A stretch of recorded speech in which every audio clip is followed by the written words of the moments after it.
안녕하세요. 해공업자입니다. 자, HLB입니다. 지금 현재 HLB는 마이너스 2.39% 약세의 흐름을 보이고 있는데요. 자, 오늘 HLB 조정 가능성에 대해서 어제 영상에서 말씀드렸고요. 또 조정이 나오게 되면 56,200원 정도는 그래도 지켜줘야 된다. 사수해야 된다라고 말씀드렸죠. 바로 여기가 정지선이 돼야 되는 겁니다. 네, 오늘 지금 현재 가격 수준으로 놓고 보면 일단은 56,200원까지 내려오지 않고 있기 때문에 그나마라도 오늘 HLB 잘 버텨줬다라고 볼 수가 있습니다. 오늘 국내 증시가 양대 지수가 좀 크게 내려왔다라는 점에서 보면 HLB는 상대적으로 잘 버텼다라고 볼 수가 있겠죠. 자, 우리 투자자님들 다음 주 월요일입니다. 31일부터 공매도가 재개가 되는데 우리 과거에 공매도 때문에 몸살을 앓았었던 우리 HLB가 대표적으로 또 제약바이오 섹터이긴데 이 제약바이오 섹터가 우리 공매도에 타깃이 되는 건 아닌지 투자자님들 걱정스러울 수 있는데요. 오늘 그 부분에 대해서 전체적으로 좀 아우러서 좀 볼 수 있도록 오늘 영상을 준비했습니다. 자, 구독, 좋아요, 알림 설정 잊지 마시고요. 지금 바로 시작해 보도록 하겠습니다. 자, 일단은 오늘 주가 조정 나온 부분들은 오늘 대부분의 종목들이 하락을 했기 때문에 오늘 HLB도 영향을 받았다라고 볼 수가 있겠고요. 제가 앞서서도 말씀을 드렸지만 우리 국내 증시가 이렇게 지속적으로 하락하고 있고 이렇게 요거 말씀드리는 겁니다. 최근에 하락했다가 반등 나왔다가 자, 요 시기에 우리가 좀 기대했었던 이슈들 호재들이 좀 나왔으면 다행인데 나오지 않고 다시 한번 미국 증시 조정과 함께 우리 국내 증시도 이렇게 내려오고 있습니다. 특히 코스피 2600포인트 무너졌고요. 자, 코스닥으로 가볼게요. 자, 코스닥으로 보면 이렇게 더 많이 내려앉고 있습니다. 가장 중요한 684포인트 정도 그 언더까지도 좀 내려올 수 있는 상황이기 때문에 우리 요거 좀 주목해서 보자라고 말씀을 드리도록 할게요. 자, 그러면 지금 국내 증시도 이렇게 내려오고 있는 상황에서 자, 우리 HLB 주가가 이렇게 먼저 내려왔죠. 어쨌든 악재 때문에 강하게 아래로 내려왔고 지금 이렇게 기술적 반등 나오고 있는 상황입니다. 오늘 2% 내려간 거 가지고 투자자분들 아직 걱정할 상황은 아니죠. 56,200원 이 가격이 우리 내일 다시 31일 월요일 이 가격이 이탈되는지 여부가 상당히 중요할 것 같고요. 그 흐름은 아무래도 오늘 밤 미국 증시 상황을 보면 좋겠죠. 자, 미국 증시 좀 간단히 보도록 할게요. 자, 미국 증시 지난밤에도 하락을 했고요. 지금 현재도 작지 않습니다. 마이너스 0.5%가량 약세가 좀 나타나고 있는데 이 부분이 왜냐면 오늘 이렇게 내려오면요 추세가 완전히 깨집니다. 자, 보시다시피 50, 22평이 지금 여기 이렇게 뭉쳐 있잖아요. 몰려 있잖아요. 근데 오늘 이렇게 하락으로 내려가게 되면 12평, 22평까지 완전히 뚫고 아래로 내려가는 거기 때문에 또다시 추세가 아래로 꺾여 내려가는 건 아닌지 우리가 걱정할 수밖에 없는 상황이에요. 그래서 오늘 밤에 있을 미국 증시 상당히 좀 중요하다라고 볼 수가 있겠고요. 화살표 매매 신호 기준으로 놓고 보면 아직은 매수 신호가 유지되고 있다 정도만 투자자분들 체크하시면 될 것 같습니다. 자, 다시 돌아와서요. 자, 공매도가 이제 31일부터 재개가 됩니다. 그러면 이 부분에 대해서 제가 오늘 여기 유료방에서도 또 말씀을 한번 드렸는데 자, 여기에 대한 불확실성에 대한 부분들 투자자분들 일단은 제가 먼저 말씀드리면 일단은 너무 걱정하지 마셔라. 겁낼 필요 없다라고 먼저 말씀드리면서 이제 시작을 좀 해볼게요. 자, 일단은 요거부터 먼저 볼게요. 공매도가 과거 사례를 볼 때 공매도가 중간중간에 금지됐었던 적이 있죠. 2008년도 또 11년도 2020년도 최근 사례 2023년도 여기 사례를 볼 때 공매도가 아무래도 금지가 되면 외국계 자본들이 이 거래 대금이 줄어들게 되죠. 그런데 그 이후에 다시 재개가 됐을 때 평균적으로 재개된 이후에 1년으로 놓고 봤을 때 거래대금이 이렇게 증가하더라 이겁니다. 금지했다가 다시 재개했을 때 이렇게 거래대금이 증가하더라. 최소 6개월 정도 걸리는데 그 시간 동안에 외국계 자본이 들어온다라고 봐야 되겠죠. 그럼 이번에는요. 이번에는 어떨까요? 과거 사례를 봤을 때도 우리가 전망해 볼 수 있죠. 이번에도 거래 대금이 과거 대비해서 좀 증가하지 않겠느냐. 6개월이라는 시간이 대략 소요가 되니까 요 시간 동안이면 대략 올해 2분기, 3분기로 가면서 우리 외국계 자본이 국내 증시로 들어오지 않겠느냐 정도 우리가 해석해 볼 수가 있습니다. 자, 여기 한번 보시면요. 공매도 금지했었던 사례들 또 재개하면서 이렇게 거래대금 증가. 그 다음에 여기도 한번 보시죠. 거래대금 증가했었던 적. 자, 그리고 주가지수 대비해서 외국계 자본이 이렇게 바짝바짝 증가했었던 점. 국내 증시는 이렇게 정체하면서 움직이지 않았었지만 외국계 자본은 대거 들어오면서 국내 증시에 이런 어떤 하락에 대한 변동성 대비해서 이렇게 오히려 횡보 내지는 상승을 이끌었었다. 이렇게 볼 수가 있겠죠. 최근 들어서 2020년도 당시에서도 우리 공매도 금지했다가 공매도를 오히려 재개하니까 어떻게 돼요? 외국계 자본이 빠르게 증가해서 들어갔죠. 그때 당시에 지수가 오히려 고점 잡히고 지수가 내려왔음에도 불구하고 외국계 자본은 거래대금은 오히려 많이 증가했다. 많이 증가했다라는 점을 우리가 볼 수가 있습니다. 그리고 나서 다시 공매도가 금지가 됐었잖아요. 다시 금지가 됐는데 자, 이후에 보면 어떨까요? 이후에 보면 우리 국내 증시가 많이 좀 타격을 입었잖아요. 아래로 주가가 많이 내려와 있는 상황인데 지금 이 상황에서 그럼 거래대금 증가와 함께 국내 증시도 좀 나아질 수 있는지를 우리가 좀 기대해 볼 수 있겠습니다. 그래서 결론적으로 제가 오늘 여기 좀 말씀드렸던 부분들 보면 좀 겁내하지 말자. 이 말씀 드리겠고요. 자, 총 제가 그러면 공매도 타깃이 될 수 있는 업종이 어디 업종이냐. 제가 요거 좀 보여드리려고 합니다. 자, 요거 전체적으로 한번 쭉 아우러서 좀 볼 테니까 한번 보세요. 자, 일단은 우리가 월간 차트 좀 큰 틀에서 볼 수 있도록 본 캔들 개수 100개로 하고요. 월간 차트입니다. 그러니까 개월수로 보면 1개월, 2개월이 아니라 큰 틀에서 100개월 본 캔들 개수 100개를 본 겁니다. 한번 보시라는 겁니다. 지금 현재 우리 업종별로 어떠냐? 지금 반도체입니다. 반도체예요. 자, 반도체 기준으로 봤을 때 여기 2024년도 7월 고점 기준으로 보시면 좋겠고요. 그 다음에 2024년도 하반기 이렇게 바닥 잡혔었던 거 요렇게 선을 그어놓고 한번 보도록 할게요. 반도체입니다. 그리고 우리 대표적으로 2차전지 어때요? 반도체하고는 완전히 차원이 다르죠. 그리고 2차 전지하고 같이 맞물려 있는 에너지 화학 부분들, LG화학, SK이노베이션 이렇게 포함되어 있기 때문에 에너지 화학도 2차 전지하고 차트가 뭐 대략 좀 비슷하거든요.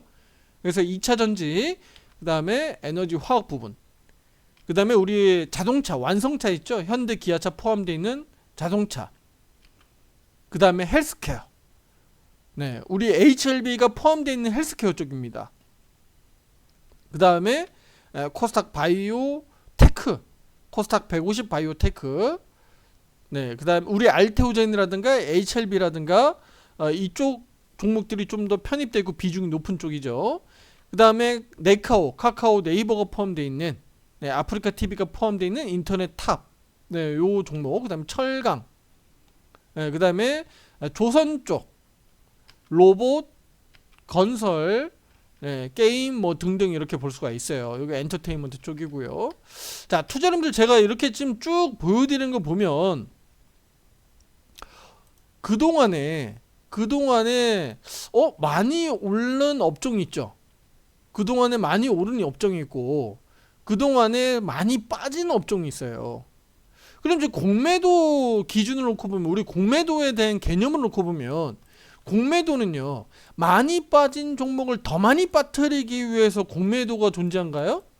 공매도의 의미를 우리가 해석해보면 고평가 종목은, 많이 오른 고평가 종목은 얘 너무 고평가 아니야? 적정 주가로 내리거나 또는 저평가 수준으로 만들어서 다시 고평가로 만들어야 되는 거잖아. 우리 공매도에 대한 우리 그 개념을 놓고 봤을 때, 야, 너무 비싼 종목, 너무 많이 오른 종목들은 적정 주가로 좀 내리거나, 그쵸? 아니면 저평가 수준으로 좀 끌어내려서 다시 좀 싸지면 다시 고평가로 다시 적정 주가로 만들거나 아니면 고평가로 만들어야 되잖아. 그래야지 공매도가 순기능을 하는 거고 트레이딩 할 수 있게 주가가 출렁출렁 하는 거 아니겠습니까? 이해되시나요? 제가 차트는 좀 빨리 보여드렸는데 조금 투자자님들 좀 천천히 스톱해놓고 보셔도 됩니다. 중요한 건 큰 틀에서 제가 방향성을 보여드린 거예요. 반도체 쪽은 최근 들어서 한 수개월간 많이 빠졌고 2차 전지 쪽은 한 1년 반 동안 크게 급락했고 반등다운 반등이 2차 전지는 없었잖아요. 그럼 2차 전지 업종으로만 놓고 보면 거기 안에 대표적으로 우리가 알고 있는 종목들로 놓고 보면 뭐 대부분 다 똑같이 움직였으니까 동조돼서 움직이니까 그럼 그들 종목이 공매도에 대해서 겁을 내야 되는 건가? 투자자분들? 그거 아니라고 보는 거죠. 그럼 반대로 많이 오르는 업종들은요. 예를 들면 뭐 방산이라든가 뭐 또는 조선이라든가 뭐 등등 종목들이 있을 수 있죠. 그들 종목들은요. 좀 조심해야 될 필요가 있겠죠. 그들 종목들은 상대적으로 많이 올랐잖아요. 네. 그리고 제약바이오 쪽은요. 지금 우리가 이제 HLB를 제가 좀 말씀을 이제 해드려야 되는데 제약바이오 쪽은 어때요? 월간 차트입니다, 투자자님들. 코덱스 헬스케어라고 해서 제약바이오를 이렇게 묶어놓은 ETF 종목이에요. 그러니까 큰 틀에서 우리가 방향성을 볼 수 있는 거죠. 최근 들어서 한번 보시죠. 2017년도, 18년도 당시에 급등했다가 19년도, 20년도로 오면서 크게 급락했죠. 그리고 코로나 사태 이후에 제약바이오는 미친 듯이 날아갔고요. 예. 그리고 이때 당시에는 뭐 제약바이오뿐만 아니라 뭐 반도체 뭐 할 거 없이 우리 국내 증시, 미국 증시 뭐 전 세계 증시가 다 날아갔잖아요. 예. 그러니까 이거는 뭐 바이오만 날아갔다고 보기는 어렵지만 자, 이렇게 어쨌든 급등했어요. 그리고 2021년도, 2022년도 쭉 내려오면서 2023년도 바닥 잡혔고요. 우리 제약바이오가 상대적으로 바닥이 잘 잡혔고 2023년도 하반기, 2024년도, 5년도 걸쳐서 이렇게 어땠어요? 제약바이오가 잘 올라왔다고 봐야 되겠죠? 자, 요거 본캔들 개수를 조금 더 줄여서 제가 조금 더 눈에 띄게 보여드릴게요. 요거 한 본캔들 개수 30개월로 좀 볼게요. 30개. 30개로 보고요. 제약바이오가 바닥 잡았고 요거 올라와서 고점 잡혔고 요렇게 지금 흐름을 한번 볼게요. 요렇게 그림 그려놓고요. 반도체하고 한번 비교해 볼게요. 반도체 어때요? 반도체가 2023년도 바닥은 1월 달에 먼저 잡혔습니다만 먼저 잡히고 먼저 올라갔죠. 반도체가. 그리고 반도체가 이렇게 쭉 빠지는 사이에 어땠어요? 2024년도 하반기에 쭉 빠져 내려오는 사이에 우리 제약바이오는 위로 조금 더 올라갔고 버텼잖아요. 그렇죠? 버텼잖아. 예, 그리고 반도체가 이렇게 반등 나오는 사이에 제약바이오가 최근에 좀 주춤한 거예요. 제약바이오가 좀 주춤한 겁니다. 그리고 2차 전지 가볼까요? 2차 전지는 뭐예요? 2차 전지는 그냥 쭉 그냥 내리막길이잖아. 이렇게 쭉 내리막길. 제약바이오는 지금 이렇게 올라가 있는 거고 여기에서 이제 고개를 숙이고 있는 거고 제약바이오는 반도체는 쭉 그냥 계속 내리막길한 거고 2차 전지 제약바이오는 꼭대기 반대로 2차 전지는 최바닥 물론 이제 더 내려갈 수도 있고 네 2차 전지는 제약바이오는 좀 더 올라갈 수도 있고 이런 차이는 뭐 증시 상황에 따라 달라질 수 있으니까 거긴 차치하고요. 지금 최근까지 상황입니다. 반도체는 네, 이렇게 올랐다가 내려왔다가 이렇게 지금 중심 잡고 있고. 네. 지금 이런 그림들을 놓고 봤을 때 투자자분들 공매도의 타깃이 어디가 되겠느냐, 공매도의 타겟팅이 어디가 되겠느냐는 거예요. 반도체는 지금 여기 와 있고, 네, 제약바이오는 여기 있고, 2차전지는 여기 있어요. 타겟팅이 어디가 되겠느냐. 네. 이거 지금 현재 현실이잖아요. 현실이니까 투자자분들이 이걸 보고 이제 판단하면 알 수 있겠죠. 판단할 수 있는 거 아니겠습니까? 이제 요걸 보고 이제 판단할 수 있는 거잖아요. 제가 그래서 지금 말씀드리고 싶은 것은 HLB는 좀 별도로 보자. 그러니까 지금 제약바이오가 타깃이 될 가능성은 분명히 있거든요. 예. 그 다음에 2차전지는 타깃이 되기가 좀 어려워요. 왜냐면 워낙 많이 내려가 있기 때문에. 뭐 영향이 아예 없다라기보다는 영향력이 좀 덜할 것이다 라고 보는 거고요. 제약바이오는 영향을 좀 받을 수 있는데 아무래도 상대적으로 영향이 좀 더 커질 수 있다라는 정도입니다. 왜냐면 그 차이가, 주가 수준이 그 수개월간을 돌이켜 봤을 때 그 차이가, 갭 차이가 꽤 크다. 양쪽으로 너무 많이 갭 차이가 벌어져 있다. 2차전지 쪽하고 제약바이오 쪽하고. 자, 그런데 저는 HLB 쪽은 다소 좀 우리는 좀 달리 보자. 제약바이오 내에서도 HLB는 좀 달리 보자. 저는 이렇게 말씀드리고 싶어요. 왜냐면 물론 이제 2차까지 불허 결정 받은 부분들은 분명히 HLB에게는 공매도의 어쨌든 타겟은 될 수는 있어요.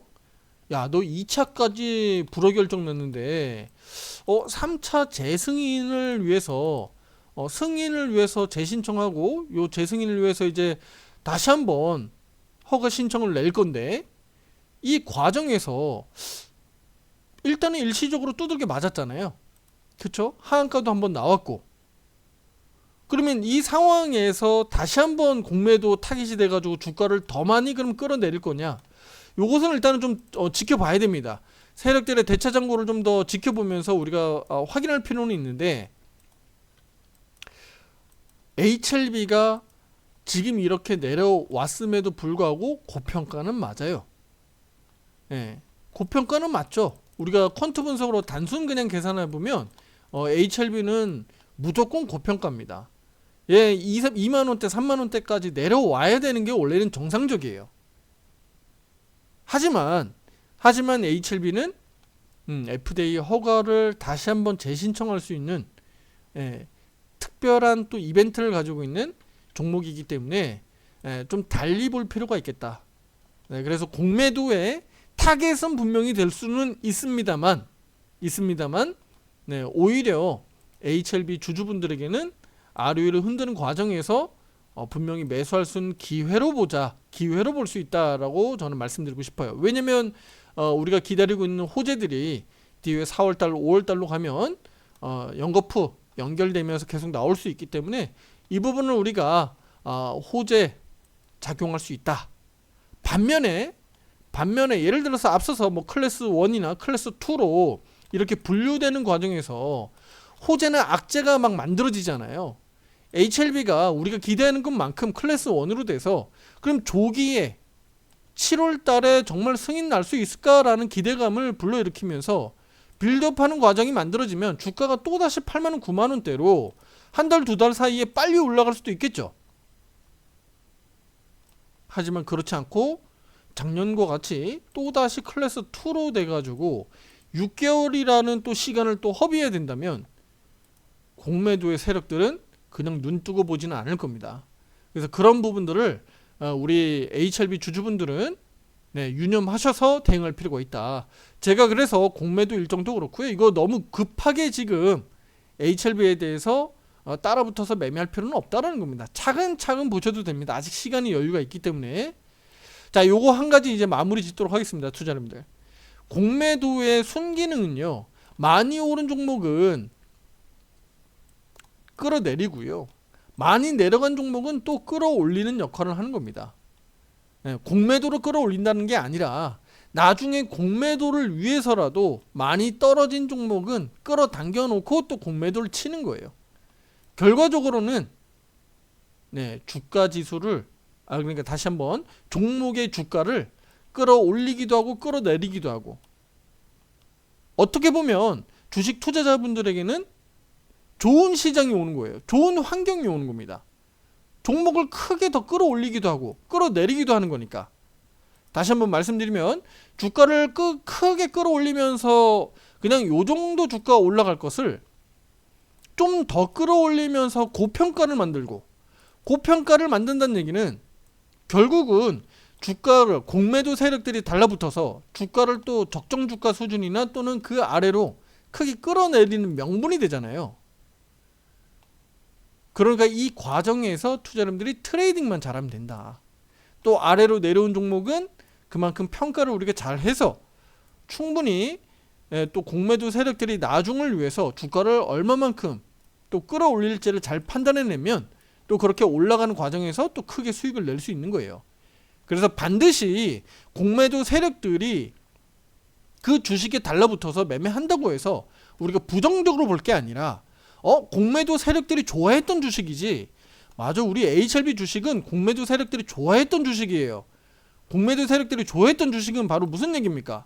그만큼 주가를 크게 끌어올리기도 하고 또 크게 끌어내리기도 한다는 얘기니까, 그만큼 트레이딩만 잘하면 좋은 수익들을 꾸준하게 만들어갈 수 있다는 얘기하고 똑같은 얘기입니다. 무슨 얘기인지 아시겠죠?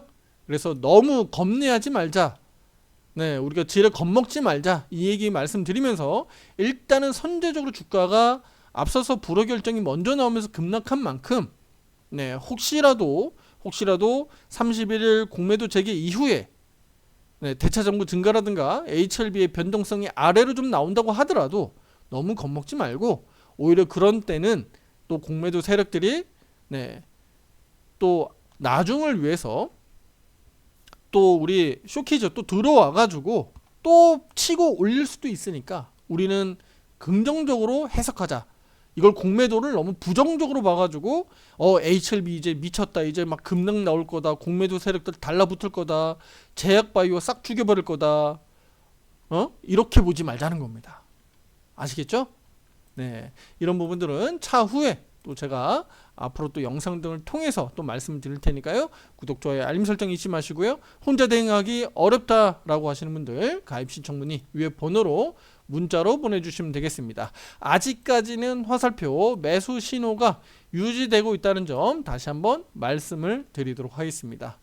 자, 구독, 좋아요, 알림 설정 잊지 마세요. 다음 영상에서 더 좋은 내용으로 찾아뵙도록 하겠습니다. 감사합니다.